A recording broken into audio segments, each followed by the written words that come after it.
ماں نے خط خود لکھنے کے بجائے باپ سے لکھوایا تھا۔ میں بہت بیمار ہوں، اب مجھ سے خود لکھا نہیں جاتا۔ میں نے باپ کو جرمنی خط لکھوایا کہ مجھے آ کر دیکھ جائے۔ روبی، ایملی 2 مرتبہ آ چکی ہے، مگر روبی مجھے معلوم ہے میں تجھے دیکھنے کی حسرت ہی لیے اس دنیا سے چلی جاؤں گی۔ تو نے اپنی زندگی میں بڑے بڑے انقلاب برپا کیے، مگر تیرے دل میں کبھی ماں کی یاد نہ آئی، تجھے کبھی وطن کا خیال نہ آیا، جیسے تیری جڑیں اسی سرزمین میں تھیں۔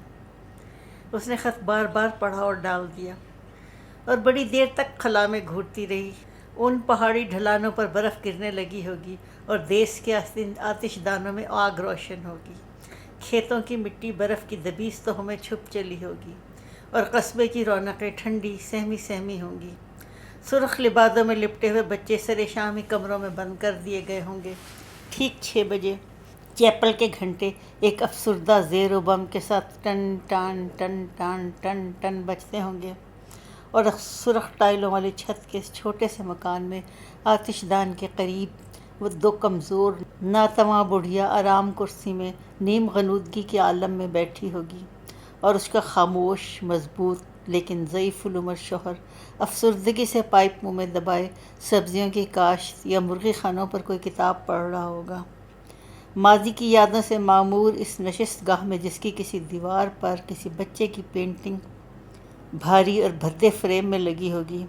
لکڑی کے ناترشیدہ خطے کا بنایا ہوا ٹیبل لیمپ کسی اور کی یاد دلاتا ہوگا، اور سگھڑ بیٹی کے کاڑھے ہوئے کشن اب پرانے ہو چکے ہوں گے۔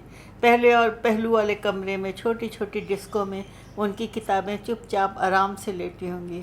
اب کبھی وہ شوخ اور ناقدرے ہاتھ ان پر آڑی ترچھی لکیریں بنانے کو انہیں نہ چھیڑتے ہوں گے، مگر ماضی کی یادوں کے اس انبار میں اس کا کیا حصہ تھا؟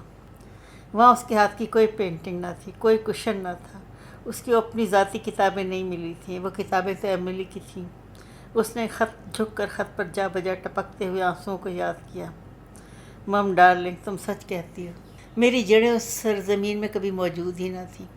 ان نیلی جھیلوں کی سی بیتاب آنکھوں سے آنسو پھسل پھسل کر ان قطروں پر گر رہے تھے جو نظر ثانی کرتے وقت یقیناً اس کی ماں کی آنکھوں سے پھسلے ہوں گے۔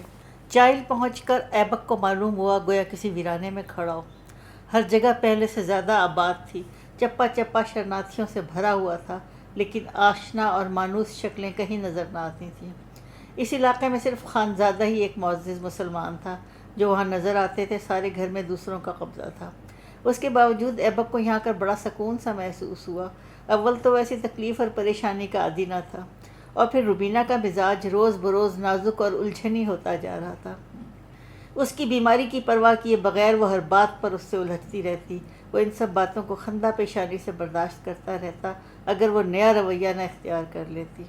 وہ اس کی مرضی اور اجازت کے بغیر مری چلی گئی، اور پھر وہاں سے واپسی کے بعد بھی اس کا زیادہ وقت فلورنس کے ساتھ گزرتا، یا پھر فلورنس اور ڈاکٹر اس کے یہاں دمکتے بغیر اس کا لحاظ کیے ہوئے 2 کمروں کے مختصر سے گھر میں 3 بچے اور وہ خود 2 غیر شخصوں کی موجودگی میں بے کل ہو جاتے ہیں۔ وہ اکثر احتجاج کے طور پر گھر سے چل دیتا، سارے دن اپنے دوستوں کے ساتھ گزار دیتا، یا پھر اگر کبھی آ بھی جاتا تو ڈاکٹر سے شطرنج لے کر بیٹھ جاتا۔ وہ فطرتاً لڑائی جھگڑے کو ناپسند کرتا تھا، لیکن پھر بھی دن میں ایک آدھ جھڑپ ضرور ہو جاتی۔ شروع میں تو وہ غصے میں آ کر اس کو مار بیٹھتا تھا، لیکن جب سے لڑکی ہوئی تھی اور ذرا ہوشیار ہو چکی تھی اس نے اس پر ہاتھ اٹھانا چھوڑ دیا تھا۔ جب سے وہ بیٹی کی ماں بنی تھی اس کے لیے احترام پیدا ہو گیا تھا، ورنہ وہ کبھی اس کو یوں ڈھیل نہ دیتا۔ اس کے دل میں اس کی محبت پہلے سے کچھ زیادہ ہو گئی تھی، اس لیے کہ اب تک اس نے اس کے ساتھ دکھ سہے تھے اور زندگی میں ہر گام پر اس کے ساتھ رہی تھی۔ وہ اس کی خوبیوں سے زیادہ کمزوریوں سے واقف ہو چلی تھی، اور جو شخص ہماری کمزوریوں کو جان بوجھ کر بھی ہم سے محبت کرے اور ساتھ دینے پر تیار ہو، اس سے زیادہ عزیز کوئی شخص نہیں ہو سکتا۔ اب وہ ان سورج کی زرتار کرنوں کے سے بالوں اور نیلی آنکھوں کا پرستار نہ تھا، بلکہ اس وجود کا شیدائی تھا جو لڑتا جھگڑتا اور روتا تھا، جس نے اس کے ساتھ ساتھ دکھ بھوگتے تھے ان کے ہاتھوں کی مار سہی تھی، پھر اس کے شانے پر سر رکھ کر سسکیاں لے کر رویا تھا۔ وہ اس کا عاشق تھا جس نے ہمایوں کو ہموا کی اس کی زندگی میں داخل کیا تھا۔ وہ اس ہستی سے پیار کرتا تھا جس نے اس کو نادر سے شرمسار کیا تھا، جس نے اس کی ماں کو ناراض کر دیا تھا۔ وہ اسے غصے اور محبت کی کشمکش سے نجات پانے اور اس کو پشیمان کرنے کی خاطر چپکے سے یہاں بھاگ آیا تھا۔ اس کی طبیعت سنبھلنے لگی تو وہ ادھر ادھر نکلنے لگا۔ اکثر وہ اس برآمدے میں جو ان کے حصے میں رہ گیا تھا جا کر بیٹھ جاتا اور اخبار یا کتابیں پڑھتا رہتا۔ نور محمد وہیں اس کے پاس چائے یا کافی رکھ جاتا۔ وہ آہستہ آہستہ گھونٹ گھونٹ چائے پیتے پیتے اور پڑھتے پڑھتے کچھ لمحوں کو یہ بھی بھول جاتا کہ وہ 2 بچوں کا باپ ہے۔ اس کو خود ان گنت فکریں ہیں۔ یہ زندگی اور سکون اس کے لیے ایک خواب ہو گیا تھا۔ اس کو برآمدے میں بیٹھا دیکھ کر وہ سکھ کنبہ آپس میں سرگوشیاں کرتا۔ یہ خانزادہ کا بھانجا ہے، پتہ نہیں کیوں آیا ہوا ہے، کچھ بیمار لگتا ہے بڑا سندر سا، لاہور سے آیا ہے شاید۔ پھر وہ ایک دن لمبے تلنگے سردار جی نے برآمدے کے قریب قصداً رک کر اس کو سلام کیا۔ انہوں نے واہ گرو کی جے یا آداب کے بجائے گڈ آفٹرنون کہا۔ Good afternoon. ایبک کھڑا ہو گیا۔ آئیے تشریف لائیے سردار جی۔ وہ جھجکے اور پھر برآمدے میں چڑھائے۔ یہ پہلی مرتبہ تھی جو انہوں نے اس برآمدے میں قدم رکھا تھا۔ انہوں نے ایبک کی ملیشیا کی شلوار قمیص کو ایک نظر دیکھا اور گھنی گھنی مونچھوں اور داڑھی میں مدفون لبوں پر تبسم کی لہر سی دوڑ گئی، اور انگریزی میں کہا، مجھے ہرنام سنگھ کہتے ہیں، میرا خیال ہے آپ لاہور سے آئے ہیں۔ آہو جی، ایبک نے ان کی جھجک توڑنے کو جواب دیا۔ بس پھر کیا تھا، غیرت کے تمام پردے درمیان سے اٹھ چکے تھے۔ ان کا دل چاہا لپک کر اس شخص کو گلے سے لگا لیں، اس کی آنکھوں کو چوم لیں جنہوں نے چند دن پہلے لاہور کی گلیوں اور سڑکوں کو دیکھا تھا۔ وہ جم کر بیٹھ گئے۔ جوگیا رنگ کی پگڑی اور بڑے سمارٹ سوٹ میں وہ اب تک لاہوریے نظر آ رہے تھے، اور اب نہایت فصیح و بلیغ پنجابی میں شاہی مسجد سے لے کے ہیرا منڈی تک کی خیریت پوچھ رہے تھے۔ ایبک بڑے صبر اور توجہ سے ان کی ایک ایک بات کا جواب دے رہا تھا۔ انہوں نے یہ نہ پوچھا کہ وہاں کی اقتصادی اور سیاسی حالت کیا ہے اور کس منزل میں ہے، وہاں کے مہاجرین کی آباد کاری کس ڈھنگ سے ہو رہی ہے۔ وہ تو بس جی جان سے لارنس کی بہاروں، بڈن روڈ کی تلی مچھلی اور راوی کے کناروں کی باتیں کر رہے تھے۔ اس آبشاروں، وادیوں اور سرد سمن کی دنیا میں بیٹھ کر انہیں لوہاری اور بھاٹی کی یاد ستا رہی تھی۔ مسلسل 1 گھنٹے تک لاہور کے چپے چپے کی خیریت پوچھنے کے بعد وہ خاموش ہو گئے۔ ایک ٹھنڈی آہ بڑھی اور بڑی صاف اردو میں بولے، اور سنائیے قبلہ۔ کیا سناؤں، ایبک نے بے بسی سے کہا، یہی کہ یاران وطن کس حال میں تھے۔ ان کی آنکھیں بھر آئیں اور ہونٹ لرز سے گئے، پھر خود کھڑے ہو کر کہنے لگے، میں نے آپ کا بہت وقت ضائع کیا۔ کوئی بات نہیں۔ اس شام وہ بغیر پگڑی کے سر پر جوڑا باندھے شلوار قمیض میں ایک 3 سال کی بچی کو انگلی سے پکڑے آئے اور بولے، دیکھو جیتو، یہ میرے لاہور سے آئے ہیں۔ او بیبی، ایبک نے ہاتھ بڑھایا۔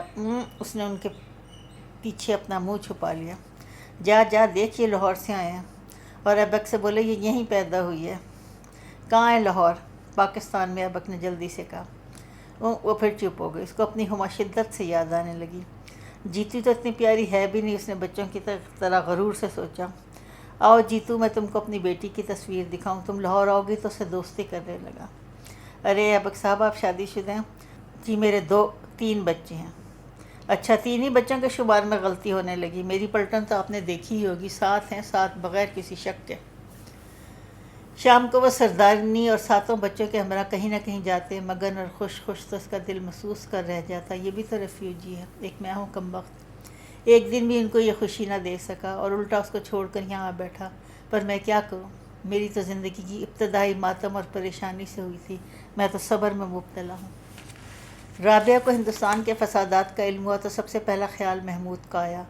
وہ محمود کو برابر خط لکھا کرتی تھی اور چھوٹی موٹی چیزیں اس کو بھیجتی رہتی تھی۔ اس نے فوراً مدر سپیریئر کو خط لکھ کر محمود کے متعلق پوچھوایا تو اس نے جواب دیا، جب ان بچوں کی حفاظت ہمارے امکان سے باہر ہو گئی تو تقریباً 25 بچے جن کو کوئی نہ لینے آ سکا تھا اور نہ جن کے متعلقین کا پتہ تھا، ان کو ہم نے ایک اسپیشل میں بٹھا کر پاکستان بھیج دیا۔ اس کی ماں اکثر مجھے خط لکھا کرتی تھی دہلی سے، لیکن وہاں فساد کے بعد سے مجھے اس کی کوئی اطلاع ملی نہ۔ اس نے میرے خط کا جواب دیا، جس سے محسوس ہوا کہ وہ لوگ یا تو ختم کر دیے گئے ہیں یا پاکستان جا چکے ہیں۔ یہ خط پا کر کئی دن روتے رہنے کے بعد اس نے محمود کو بھی صبر کر لیا، لیکن جب ہندوستان پہنچی تو اس کا دل بے قرار ہو گیا، اور اس کا دل چاہا کہ عادل اور بینا سے پوچھے کہ تم لوگ بھی تو اس کو نہ رکھ سکے، ارے میرے آنے تک اس کو رکھ لیا ہوتا۔ اس نے بینا کو خط لکھا، اور عادل اس کی آمد کی خبر سن کر تعزیت کے لیے خود لکھنؤ گیا تھا، تو اس نے تفصیل سے بتایا کہ کس طرح اسے گرفتار کر لیا گیا تھا، اور یہ کہ وہ صرف چند دن ہوئے رہا ہوا تھا۔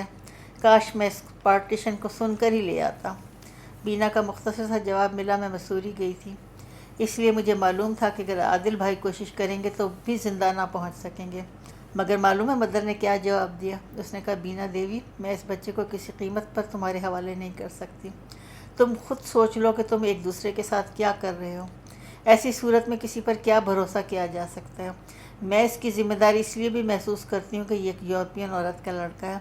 میں نے اس کو خط لکھا ہے، چند دن میں کوئی جواب آ جائے گا۔ تم بے شک واپس چلی جاؤ اور جو جی چاہے کر لو۔ میں نے کسی سے رپورٹ نہ کی اور واپس چلی آئی۔ میرے نزدیک وہ اسکول میں زیادہ محفوظ تھا۔ رابعہ، ان دنوں انسان اس حد تک جانور ہو گیا تھا کہ مجھے اتنا بھروسہ نہ تھا کہ نادر کا دوست اویناش اس کے بچوں کے ساتھ کیا سلوک کرے گا۔ اور جب میں الوؤں کی طرح اپنا منہ لیے واپس آ گئی اور اویناش نے مدر کا جواب اور میرا شک سنا تو یقین جانو وہ چیخ مار کر رو دیا اور کہنے لگا، تم سچ کہتی ہو، انسان اس حد تک ذلیل ہو چکا ہے کہ اس کا ایک ہاتھ کے دوسرے ہاتھ پر بھروسہ نہیں۔ بینا، تم نے ٹھیک کیا جو اس سے چھوڑ آئی۔ مگر برابر مجھ سے خط لکھواتا رہا کہ اس کے متعلق معلوم کروں۔ آخر ایک جوابی تار کے جواب میں اس نے اطلاع دی کہ مجھے معلوم ہوا ہے کہ محمود کی ماں اور اس کا بھائی پاکستان پہنچ گئے ہیں، اس لیے میں نے اس کو آج صبح والی اسپیشل سے لاہور کے لیے روانہ کر دیا ہے۔ اس وقت میری سمجھ میں صرف یہی آیا کہ روبینہ اور ایبک وہاں گئے ہیں تو والٹن کیمپ میں ضرور رجسٹرڈ ہوں گے، اس لیے میں نے محمود کے پہنچنے کا ایک تار دے دیا تھا جس کا جواب مجھے کبھی نہیں ملا۔ اس کی تلاش سے غافل نہ ہونا، اگر وہ زندہ پہنچا ہے تو محفوظ ہوگا۔ غلطی تو میری ہی ہے، اس نے سوچا، مجھے خود اس کا کوئی انتظام کرنا چاہیے تھا۔ میں اس کی ماں اور دوسروں کے بھروسے بھولی ہی کیوں، اور مجھے کیا خبر کہ اس حد تک فساد ہو رہے ہوں گے۔ تم کچھ بھی کہو رابعہ بیگم، یہ تمہاری لاپرواہی ہے۔ کیا تمہاری بچی یوں گھر جاتی تو تم اس طرح خاموش بیٹھی رہتی؟ اپنی اور پرائی اولاد میں یہی تو فرق ہوتا ہے، اس نے اپنے آپ کو الزام دیا۔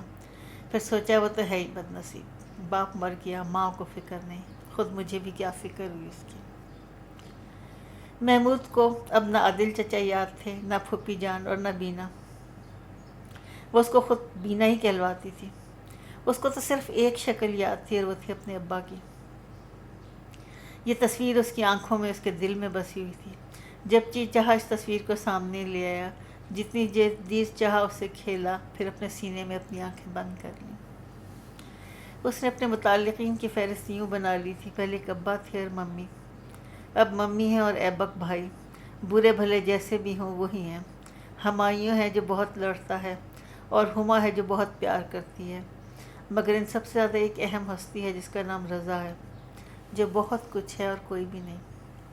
اس نے مسوری میں بڑی جلدی ترقی کی تھی، 2 دفعہ ڈبل پروموشن لیا تھا، پھر یہاں 1-2 سال پڑھا اور جس وقت فادر کے منہ پر بستہ مار کر بھاگا ہے تو جونیئر کیمبرج میں تھا۔ 12 سال کی عمر میں اس نے خاصی ترقی کی تھی۔ رضا کی توجہ نے اس کو اس قابل کر دیا تھا کہ وہ آئندہ سال میٹرک کر لے۔ 2.5 ماہ بعد ایبک جیسے چپکے سے گیا تھا ویسے ہی خاموشی سے آ گیا۔ چائل کے قیام اور سکون نے اس کی صحت میں خاطر خواہ تبدیلی نہ کی تھی۔ اس دوران میں گھر کی حالت کچھ اور ردی ہو چکی۔ وہ جھٹ پٹے کے وقت گھر پہنچا تھا۔ ہمایوں اور محمود غائب تھے۔ ہما پھاٹک کے قریب ہی کھیل رہی تھی دوسری طرف والوں کے بچوں سے۔ اس نے آگے بڑھ کر اس کو اٹھانا چاہا تو وہ سہم کر ایک طرف ہو گئی، وہ اس کو بھول چکی تھی۔ وہ وہیں کھڑا ہو گیا۔ ہما بی بی بابا کو بھول گئی؟ وہ ہنس پڑی جیسے وہ اس کو پہچان گئی۔ ایبک نے اس کو گود میں اٹھا لیا مگر وہ شرمائی رہی۔ باپ بیٹی جب کمرے میں داخل ہوئے تو ان تینوں کی بازی جمی ہوئی تھی۔ ایک چھوٹی میز پر 3 گلاس اور ہیک کی 2 بوتلیں بڑے ٹھسے سے رکھی تھیں۔ کمرہ ہمیشہ کی طرح بے ترتیب اور الٹا ہوا تھا۔ سب سے پہلے فلورنس کی نظر ان پر پڑی اور وہ رازداری سے مسکرا دی۔ ایبک ان کو دیکھ کر کچھ بوکھلا گیا۔ ڈاکٹر اپنے پتوں میں اتنا منہمک تھا کہ جب تک روبینہ کے منہ سے ایک حیرت زدہ سی ارے نہیں نکلی اس کو کچھ خبر ہی نہ ہوئی۔ ارے ایبک، اس نے کہا اور ادھوری بازی چھوڑ کر کھڑی ہو گئی۔ یوں پتے پھینک دینے پر ڈاکٹر برا مان گیا۔ اس وقت اس کے وارے نیارے ہونے والے تھے۔ بادے نے ناخواستہ سب کی آخر میں اس نے بھی لد سے پتے میز پر ڈال دیا۔ وہ ایبک کے قریب جا کر کھڑی ہو گئی مگر وہ دونوں خاموش تھے۔ ایبک نے ڈاکٹر اور فلورنس کی طرف اس طرح دیکھا جیسے کہہ رہا ہو، بھلا یہ بھی کوئی بات ہے کہ تم یہاں ڈٹے بیٹھے ہو؟ معمولی سے صاحب سلامت کے بعد وہ دوسرے کمرے میں چلا گیا۔ روبینہ خفا سی ہو گئی، اس کے پیچھے پیچھے، یہ کیا بات ہے؟ تم ان کو اتنی بیزاری سے دیکھ رہے تھے اور کسی سے ٹھیک طرح سے بات بھی نہیں کی؟ کیوں کرتا؟ اس نے اس کو پیار کرتے ہوئے کہا، ان کو نہیں معلوم تھا میں تھکا ہوا آیا ہوں اور اپنی بیوی بچوں سے ملنا چاہتا ہوں۔ تم کو میری پرواہ کب ہے؟ ان کو بٹھا رکھا ہے۔ تم نے اپنے آنے کی اطلاع دی تھی کہ میں مجسم انتظار بن کر بیٹھ جاتی؟ تم نہ کہہ کر گئے تھے نہ کہہ کر آئے ہو، یہ تو کوئی طریقہ نہیں۔ اس نے ہیٹر پر کیتلی رکھتے ہوئے کہا۔ ایبک اپنی لاؤ بالی سی حرکت پر کھسیانہ سا ہو گیا۔ ہمایوں کہاں ہے؟ محمود کے ساتھ گیا۔ یہ ہما بڑی دبلی ہو رہی ہے۔ جس کا باپ شملہ جا کر موچے مارے گا اس کا یہی حال ہوگا، وہ شکایتی انداز میں بولی۔ قسم لے لو میری جان، جو ایک مرتبہ وہاں قدم رکھا ہو، وہاں کا گلیمر ختم ہو گیا۔ مال روڈ تو کسی بیوہ کی اجڑی ہوئی مانگ نظر آتی ہے۔ جھوٹ، خود چل کر دیکھ لینا۔ اچھا میں ذرا ہاتھ منہ دھو لوں۔ دھو لو، میں میز پر چائے کا سامان لگا رہی ہوں، پی لینا۔ وہ کمرے سے نکل گئی۔ اس کی خفگی بجا ہے، میں کیوں اس طرح چلا گیا؟ مگر یہ ڈاکٹر اور ڈاکٹر سے بڑھ کر یہ فلورنس الو کی پٹھی کیوں اس کے کلیجے میں گھسی رہتی ہے؟ اس نے منہ ہاتھ دھوتے میں سوچا۔ فلورنس نے اس کے بعد سے آنا کم کر دیا تھا۔ کبھی کبھار آ نکلتی تھی۔ اس کو یہ گھر اس کے بغیر کچھ عجیب سا لگتا تھا، اگرچہ وہ اس کے ساتھ ہمیشہ بد اخلاقی کا برتاؤ کرتا تھا۔ آج بہت دن کے بعد وہ آئی تھی۔ اس کی کار شاہ زمان کو لینے گئی ہوئی تھی، ورنہ وہ یہاں سے فوراً چلی جاتی۔ اس نے محسوس کر لیا تھا ایبک ڈاکٹر سے اچھی طرح ملا، مگر اس کو دیکھتے ہی اس کا منہ پھول گیا۔ یہ ہمیشہ یہی کرتا ہے، پتہ نہیں اس کو کیا چڑ ہے مجھ سے۔ وہ بیٹھی تاش کے پتوں سے فالے نکالا کرتی۔ ایبک کی غیر حاضری میں مینیجر کا بھتیجا بیکار ہو کر آ گیا تھا اور وہ اس کو اس کی جگہ پر لانا چاہ رہا تھا، چنانچہ 15 دن پہلے ہی اس نے اس کو رکھ لیا تھا۔ ایبک کو معلوم ہوا کہ اس کی جگہ بغیر اطلاع کے کسی اور کو دے دی گئی ہے تو وہ چکرا سا گیا۔ اسی لیے تو لوگ برابر منع کرتے رہے کہ پرائیویٹ کمپنی میں ملازمت نہ کرو۔ 3 سال برباد ہو گئے اور جب ترقی کا موقع آیا تو ملازمت ختم۔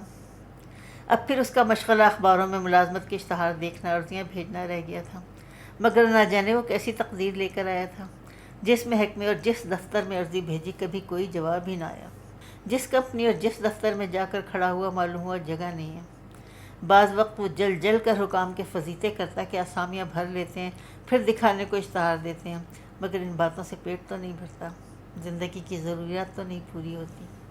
حالات بد سے بدتر ہوتے جا رہے تھے۔ محمود کی فیس روبینہ نے اس کے باپ دیے ہوئے ہار کو بیچ کر ادا کی، جو اپنے شادی کی آخری سالگرہ پر اس کو طلاق کے ساتھ ساتھ دیا گیا تھا۔ وہ جب بھی شاہ زمان سے کہنے کا نام لیتی وہ بپھر جاتا۔ میں اس بدماش کے آگے ہاتھ پھیلاؤں؟ تمہیں شروع ہی سے یہ ارمان تھا، اس ارمان نے یہ دن دکھا دیا، لیکن یاد رکھو اگر مجھے بھیک بھی ملے گی تو میں اس کے در پر نہیں جاؤں گا۔ اس کی صحت اور بھی بگڑ گئی تھی، اس کے بالوں میں جا بجا سفیدی جھلکنے لگی تھی۔ جب سے اس کو شملہ میں پلورسی ہوئی تھی اس کا سینہ کمزور ہو گیا تھا، پھر اس ملیریا نے اس کو اور بھی کمزور کر دیا تھا۔ وہ اپنی صحت اور لباس کی طرف سے لاپرواہ ہو گیا تھا۔ آخر اس نے ہار کر ایک پرائیویٹ کالج میں 100 روپے پر ملازمت کر لی۔ میری یہی اوقات ہے، اس نے صبر کر لیا تھا، مگر وہ بے صبر ہو گئی تھی۔ وہ ہر وقت اس سے جھگڑنے لگی، ہر وہ بات کرتی تھی جس کو ناگوار ہو۔ اس نے وہاں جانا زیادہ کر دیا تھا۔ فلورنس کو خدا جانے ایبک سے کیا ضد آ گئی تھی۔ اس کو جس قدر پریشان اور دل گرفتار رکھتی، اسی قدر اس کو تسکین ہوتی تھی۔ اس کی ہر بات وہ جو روبینہ سے کرتی اسے ایبک کے اور بھی خلاف کر دیتی، اور ایبک سارا دن طالب علموں سے سر مار کے گھر آتا تو پھر اس کا باہر نکلنے کو بھی دل نہ چاہتا۔ وہ اپنے شکستہ جوتوں اور بدحال کپڑوں کو دیکھ کر سوچا کرتا، واقعی خان ایبک، کیا یہ تم ہی ہو؟ تم نے کبھی خواب میں بھی زندگی کے متعلق سوچا تھا؟ اس کی زندگی میں اتنے دکھ اور پریشانیاں تھیں کہ ان کا شمار بھی نہ کر پاتا تھا۔ 9:30 کے لیے فلورنس نے جم خانہ میں روبینہ کے لیے بھی ایک نشست ریزرو رکھی تھی۔ ایبک کی طرف سے اس نے امید اٹھا دی تھی کہ وہ کسی پارٹی کی کسی موقع پر شرکت کرے گا۔ وہ بار کے علاوہ کبھی یہاں نہ آتا تھا۔ 9:30 کی شام کو عموماً رقص کرنے والے جوڑے فینسی ڈریس میں آتے ہیں۔ روبینہ نے اس موقع کے لیے لکھنؤ کی ایک نئی شادی شدہ لڑکی سے اس کی چوتھی کا جوڑا اور زیورات مانگے تھے۔ عادل کی شادی کے موقع پر وہ ایک بڑے پائچوں کا پاجامہ اور تمام زیورات پہن چکی تھی۔ وہ شام سے اپنا لباس وغیرہ لے کے فلورنس کے یہاں ہی چلی گئی تھی۔ جم خانہ کے مقتدر مجمع اور گلیمر میں جا کر کھو سی گئی تھی۔ رقص و نغمہ کے اس محفل میں آ کر یہ بھول گئی کہ وہ خان ایبک کی بیوی ہے، جو 100 روپیہ ماہوار پر ایک گھٹیا سے پرائیویٹ کالج میں سر کھپاتا ہے اور گھسی ہوئی پتلونوں اور قمیضوں میں اپنا وقت نکال رہا ہے۔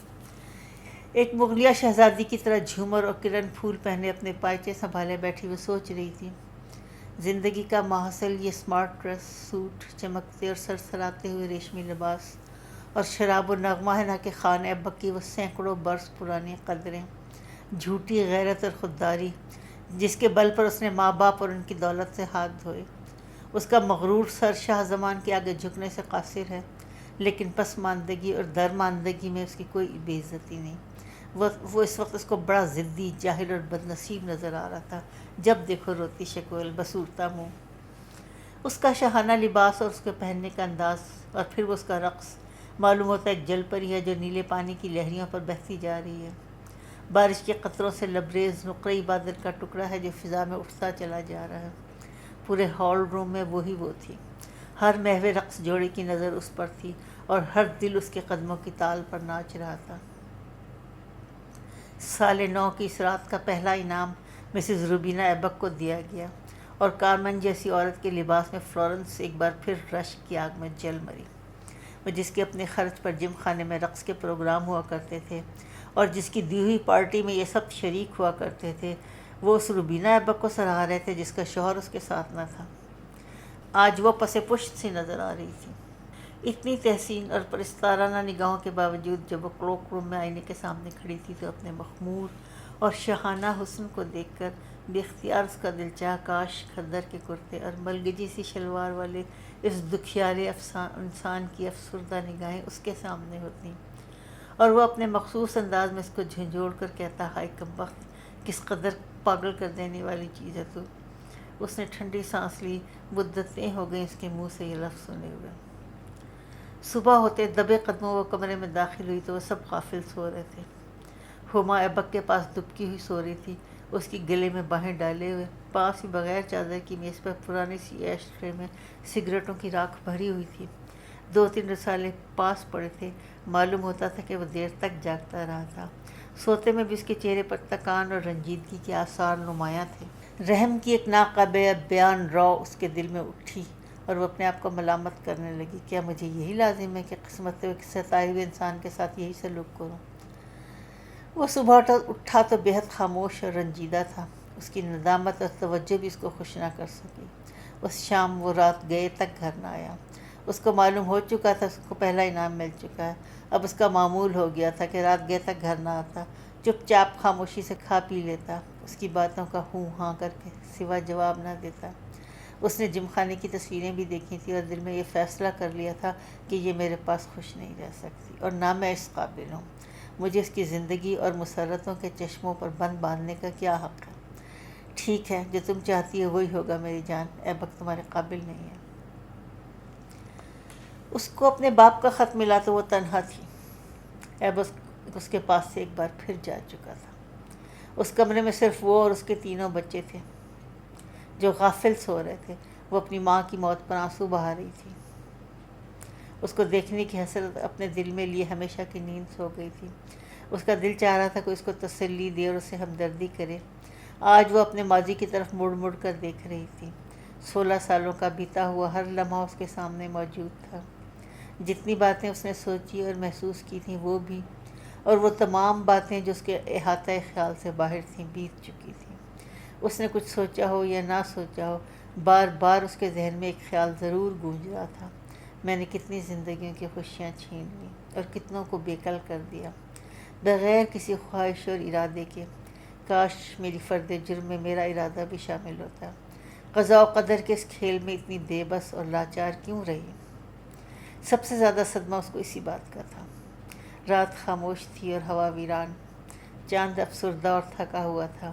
میز پر بیٹھے بیٹھے نیند کا ایک زبردست جھونکا آیا، اور ماں کی موت، باپ کی تنہائی اور اس کی اپنی زندگی کے 16 سالوں کو چرا کر چلتا بنا۔ نہ جانے کتنی دیر بعد وہ چونکی اور اٹھ کر پلنگ پر جا لیٹی۔ ہوا کے تیز جھونکے نے چاند کالی کالی بدلیوں میں چھپا دیا، اور سمندر پار سے آیا ہوا وہ خط اڑ کر کھڑکی سے باہر جا گرا۔ آخری شب کی بارش کے قطرے اس پر مسلسل ٹپ ٹپ گرتے رہے۔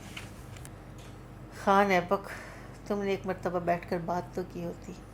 تم نے اس بار مجھ سے جھگڑا کیوں نہیں کیا؟ کاش تم مجھ سے لڑتے اور جتنا دل چاہتا مار لیتے، مگر اس مرتبہ تو جیسے تم وہ تھے ہی نہیں، خاموش، مظلوم اور فکر مند۔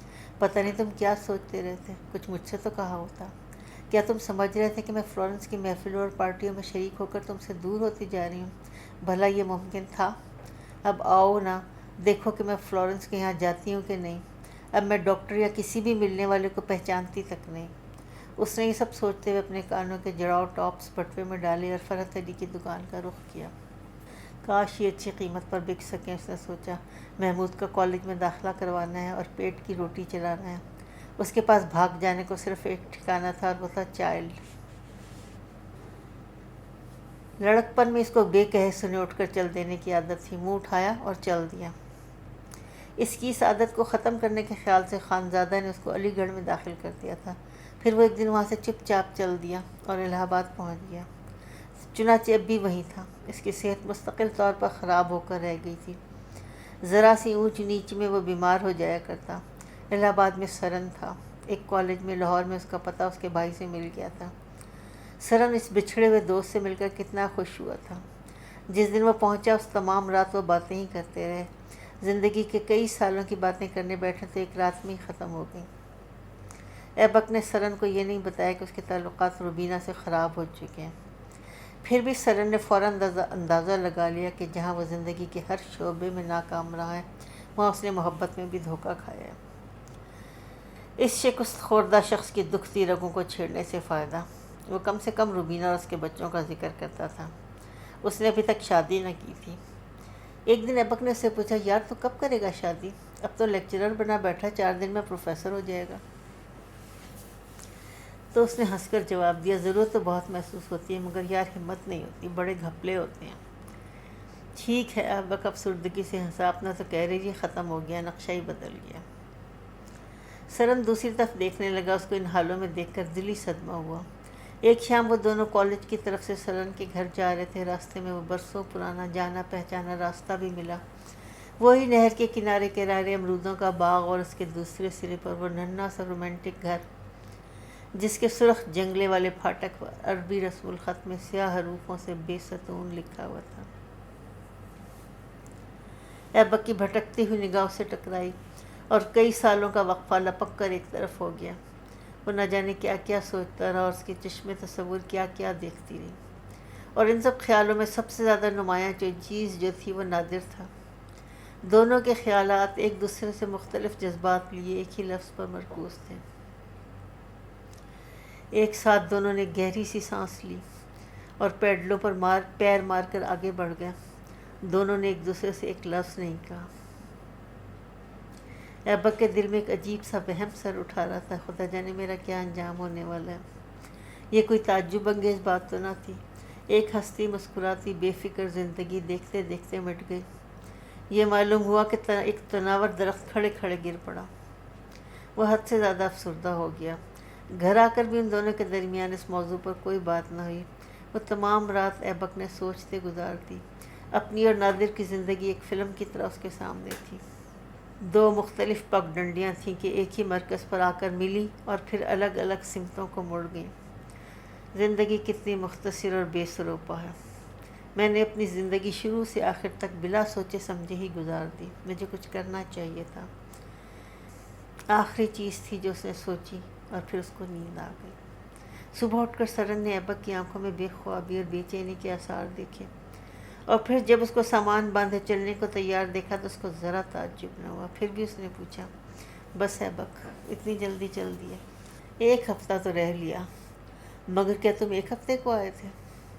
میں نے کبھی کسی ارادے سے کوئی کام کیا بھی ہے جو رہنے کا ارادہ کر کے آتا ہے؟ پھر اب کہاں چلے؟ ماموں جان کے پاس۔ یہ کہو اس مرتبہ نریندر نے میرے ویزا میں الہ آباد لکھوا دیا تھا، ورنہ اس مرتبہ بھی تمہارے درشن نہ ہوتے۔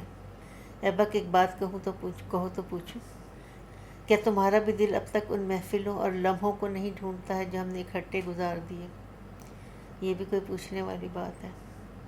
اس کے بعد وہ دیر تک گزرے ہوئے دنوں کی شرارتوں اور خوشگوار لمحوں کو یاد کرتے رہے۔ ایبک کے ویزے کے 3 ماہ گزر گئے تو اس نے 3 ماہ اور بڑھوا لیے، اور پھر وہ بھی گزر گئے۔ تو پھر سرن سے رجوع کیا اور ایک بار پھر 1 ماہ کے لیے اس کا ویزا بڑھ گیا، مگر اس کے بعد اس کو واپس جانا تھا۔ اس بار وہ لاہور واپس آیا تو اس نے گھر میں کتنی ہی تبدیلیاں دیکھی۔ روبینہ کے پاس اب ایک ہی کمرہ رہ گیا تھا اور دوسرا کمرہ اس نے پگڑی کے روپیہ کے لیے ایک کرسچن عورت کو دے دیا تھا جو کسی اسکول میں پیانو سکھاتی تھی۔ محمود یکلخت بڑھ گیا تھا، اب تو وہ تقریباً برابر ہی کا نظر آنے لگا تھا۔ اس کا چہرہ پتلا اور خشک تھا، جسم لاغر لیکن اس کی ساخت مضبوط تھی اور بہت اچھا قد نکال رہا تھا۔ اس کی آنکھیں ہمیشہ کی طرح سوچتی ہوئی اور شرمائی سی تھیں۔ بوسیدہ قمیص، پتلون اور گھسے ہوئے جوتے میں بھی وہ قابل توجہ نظر آ رہا تھا۔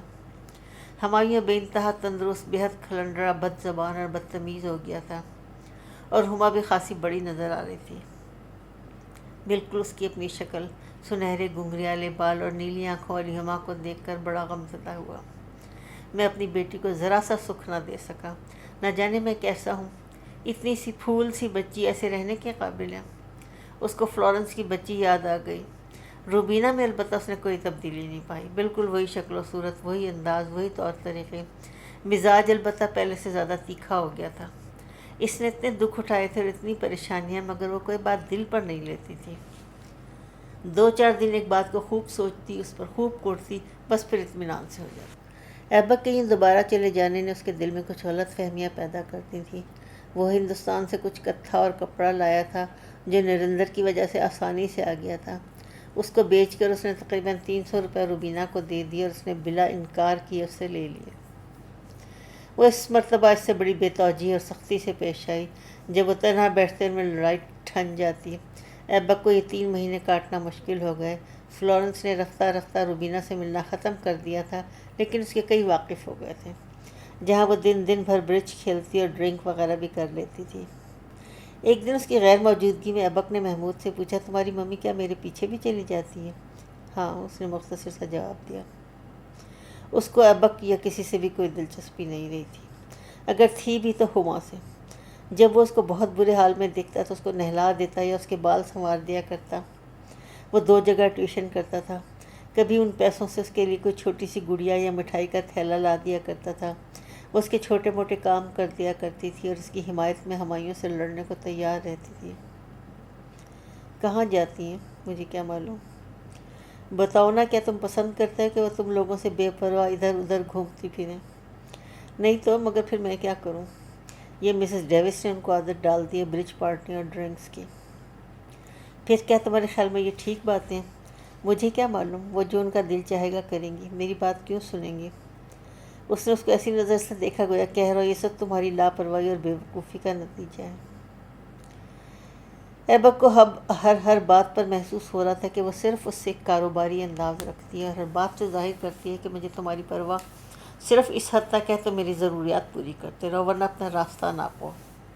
وہ اب اکثر بڑی حقارت سے اس کو مخاطب کرتی تھی۔ ایبک کے مزاج میں بے نیازی اور بے حسی پیدا ہوتی جا رہی تھی۔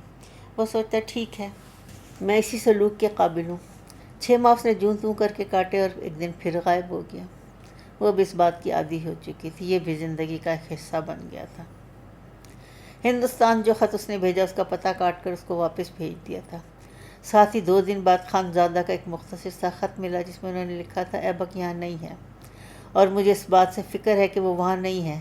میں برائے مہربانی جب بھی اس کے متعلق پتہ چلے تو فوراً لکھنا وہ کہاں ہے اور کیا کر رہا ہے۔ ہوگا کہیں جہنم میں، میری قسمت میں یہی تباہی اور پریشانی لکھی ہے۔ اس کی بھی کیا خط ہے، اس نے ہمیشہ مجھے یہی بتایا تھا میں ایک دل جلا انسان ہوں اور میرا کچھ ٹھیک نہیں۔ جب سے وہ میری زندگی میں داخل ہوا تھا یہی ایک چیز تھی اس کے کردار میں سب سے نمایاں تھی۔ ایک مرتبہ زور شور سے وہ میری طرف متوجہ ہوا اور اس کی ہر ادا اس کی غمازی کرتی تھی۔ پھر یکایک نادر جو الہ آباد سے لکھنؤ گیا تو یہ یوں غائب ہوا جیسے کبھی آتا ہی نہ تھا، اور پھر آنا شروع کر دیا۔ زور شور سے امتحان کی تیاری کی اور پھر پرچے بگاڑ کر بیٹھ گیا اور پھر غائب ہو گیا۔ اس کے بعد شملہ میں اس نے کتنی کروٹیں لی۔ اس 1 سال کو اس نے 10 سالوں سے بھی زیادہ پیچیدہ بنا دیا تھا۔ سوچتے سوچتے اس نے ایک ٹھنڈی سانس لی۔ جو شخص اپنے ہاتھ سے اپنے ہی پیروں پر کلہاڑی مارے اس کو واویلا کرنے کا کیا حق؟ کیا مجھے معلوم نہ تھا کہ وہ اپنی ماں اور باپ سے کتنا تعلق رکھتا ہے اور کس طرح بھاگا بھاگا پھرتا ہے؟ ایک چیز ایسی تھی جس کو اس نے مستقل مزاجی سے پکڑا ہوا تھا، وہ تھا اوہارا کا تصور۔ لیکن اس کو بھی وہ ایسا بھولا کہ مدت سے کبھی بھول کر بھی اس کا نام نہیں لیا۔ کئی ماہ گزر گئے، اس مرتبہ تو وہ لاپتہ ہی ہو گیا۔ اس نے صبر کرنے کی کوشش کی مگر اس شخص سے بدسلوکی کرنا تو آسان تھا، پر اس پر صبر کر لینا ممکن نہیں تھا۔ رمضان کا مہینہ تھا اور 15 تاریخ تھی۔ روبی نے کو یہ یاد بھی نہ تھا کہ عید آئے گی۔ اس شام وہ مسز ڈیوس کے ساتھ ایک برج پارٹی سے واپس آئی تو اس کو معلوم ہوا اس کے نام کا ایک بیمہ آیا تھا جسے وہ جنرل پوسٹ آفس سے جا کر لے جا سکتی ہے۔ بغیر کسی شک و شبے کے اس کو خیال آیا ایبک، مگر یہ بیمہ ایبک نے نہیں بھیجا تھا۔ یہ بیمہ مشرق پاکستان سے کسی اینڈریوز بیکر کی طرف سے تھا۔ حیرت اور تعجب سے بھون چکی وہ بیمہ ہاتھ میں لے کھڑی رہی۔ اینڈریو بیکر، یہ کون شخص ہو سکتا ہے؟ اس نے مجھے 500 روپے کس خوشی میں بھیجے ہیں؟ ممکن ہے ڈیڈی نے کسی شخص کے ہاتھ بھیجے ہیں۔ وہ جی پی او کے برآمدے میں پڑی ایک بینچ پر بیمہ کھولنے بیٹھ گئی۔ ایک بھدے ہوئے اور سہمے ہوئے سوات خط میں چند مختصر سے لائنیں تھیں۔ یہ 500 روپے مجھے تمہارے شوہر خیانہ ایبک نے دیے ہیں کہ تم کو بھیج دوں۔ وہ خیریت سے ہیں اور تم اس روپے سے بچوں کے لیے کپڑے بنا لو۔ وہ چکرا کر رہ گئی۔ ایبک نے اس شخص کو پیسے کیوں دیے ہیں؟ اور خود ایک حرف تک نہیں لکھا۔ اس نے اسی وقت 2 ہوائی ڈاک کے لفافے لیے، ایک ہندوستان اور دوسرا مشرق پاکستان کے لیے۔ خانزادہ کو اس نے لکھا کہ ابھی ابھی مجھے 12 سال سے ایک فرانسیسی کی معرفت ایبک کے بھجوائے ہوئے روپے ملے ہیں، جس کا مطلب ہے کہ وہ زندہ ہے اور خیریت سے ہے۔ دوسرا خط اس نے بیکر کو لکھا کہ ایبک کا پتہ لکھے اور یہ کہ وہ کہاں ہے۔ اس خط کے جواب میں بیکر ہی کے تحریر کردہ لفافے میں اس کو ایبک کا خط ملا، جس میں کوئی پتہ یا تاریخ نہ تھی۔ میں مشرق پاکستان میں ہوں، مگر 12 سال میں نہیں، وہاں سے بہت دور ہوں۔ تم مجھے وہاں تلاش کرنے کی بے سود کوشش نہ کرنا۔ روبی، فلورنس کے آنے کے بعد مجھے آہستہ آہستہ اپنے جرم کا احساس ہوا۔ میں نے تمہیں اپنے ساتھ متعلق کر کے تمہارے اوپر شدید ظلم کیا۔ میں وہ تو زندگی تمہیں نہیں دے سکتا جو تمہارا حق ہے۔